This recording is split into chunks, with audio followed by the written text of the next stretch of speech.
দেখতে দেখতে শীতকাল প্রায় শেষ হয়ে এলো। তাই শীতকাল শেষ হওয়ার আগে আপনাদের সাথে হাঁসের মাংসের কালাভুনার রেসিপি নিয়ে হাজির হয়ে গেলাম।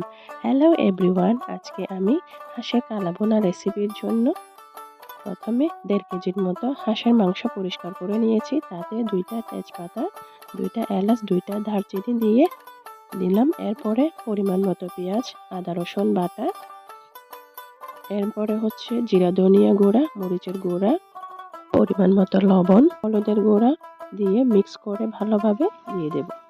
এর আগে হচ্ছে আমার হাঁসের মাংসে কালাভুনার যে 2টা প্যাকেট থাকে বড়টা, প্রথমে একসাথে মিক্স করে নেব। পরিমাণ মতো তেল নিয়ে নেব। আপনারা চাইলে সরিষার তেল দিয়ে রান্না করতে পারেন। সরিষার তেল দিয়ে হাঁসের মাংস রান্না করলে স্বাদ আরও বেশি হবে।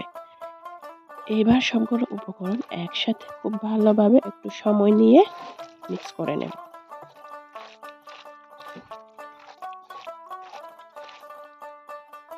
এই যে আমার ভালোভাবে মিক্স করা হয়ে গিয়েছে মশলার সাথে মাংসগুলো। তারপরে আমি ঢাকনা দিয়ে 10-15 মিনিট রেখে দেব।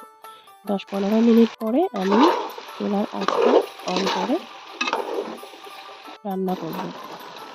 যতক্ষণ পর্যন্ত হাঁসের মাংসের যে এক্সট্রা পানি বের হবে ওটা না শুকাবে, ততক্ষণ পর্যন্ত মিডিয়াম আঁচে হাঁসের মাংসগুলো সিদ্ধ হতে দেব। এই যে আমার দেখতে দেখতে কালারটা চেঞ্জ হয়ে এসেছে আর হাঁসের মাংস থেকে পানি শুকিয়ে এসেছে।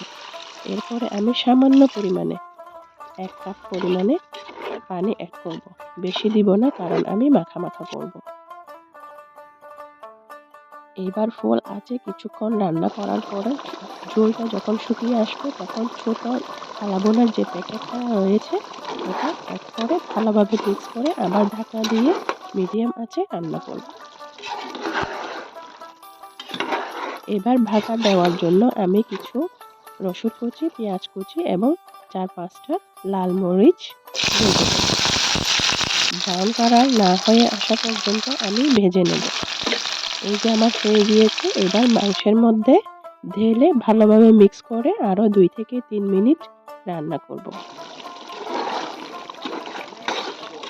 আমার অলমোস্ট রান্না করা শেষ। আরও কিছুক্ষণ উল্টিয়ে পাল্টিয়ে ঢাকনা দিয়ে রান্না করব।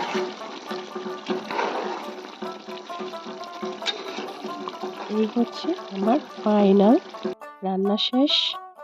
দেখতে অসাধারণ হয়েছে। কেমন হয়েছে কমেন্ট করে জানাতে বলবেন না। Thank you.